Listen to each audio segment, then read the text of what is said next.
You are really great Sagar. ನನಗೆ ಗೊತ್ತಿತ್ತು ನೀನೇ ಗೆಲ್ತೀಯ ಅಂತ. ಹೌದಾ? ನಿಮ್ಮ ಆರ್ಗ್ಯುಮೆಂಟ್ ತುಂಬಾ ಚೆನ್ನಾಗಿತ್ತು ಸರ್. Thanks. ನಿಮ್ಮಿಂದ ಶಶಿರೇಖಾಗೆ ತುಂಬಾ ಉಪಕಾರ ಆಯ್ತು ಸರ್.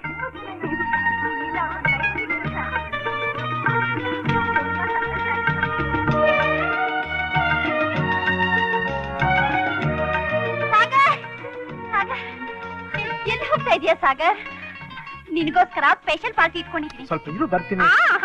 ಅಲ್ಲಿ ಎಲ್ಲರೂ ಕಾಯ್ತಾ ಇದ್ದಾರೆ. ಬಾ ಸಾಗರ್. ಆಮೇಲೆ ನೋಡ್ತೀನಿ ನಿನ್ನ. ನಾಟ್ಯ ರಾಣಿ ಶಶಿರೇಖೆಗೆ 15 ಲಕ್ಷ ಪರಿಹಾರ ನೀಡಲೇಬೇಕೆಂದು ನ್ಯಾಯಾಲಯದ ತೀರ್ಪು. ಅಳ್ಬೇಡ ಶಶಿ. ಅಳ್ತಿಲ್ಲ ಕಣೆ, ಇದು ಆನಂದ ಬಾಷ್ಪ. ಕಷ್ಟ ಕಾಲದಲ್ಲಿ ನಮ್ ಭಾಗದ ದೇವ್ರು ಬಂದು ಕಾಪಾಡಿದ್ರಪ್ಪ ನೀವು. ಏನಿಲ್ಲ ಏನಿಲ್ಲ. ಕೃತಜ್ಞತೆಯಿಂದ ನಿಮ್ಗೆ ಕೈ ಮುಗಿಯೋಣ ಅಂದ್ರೆ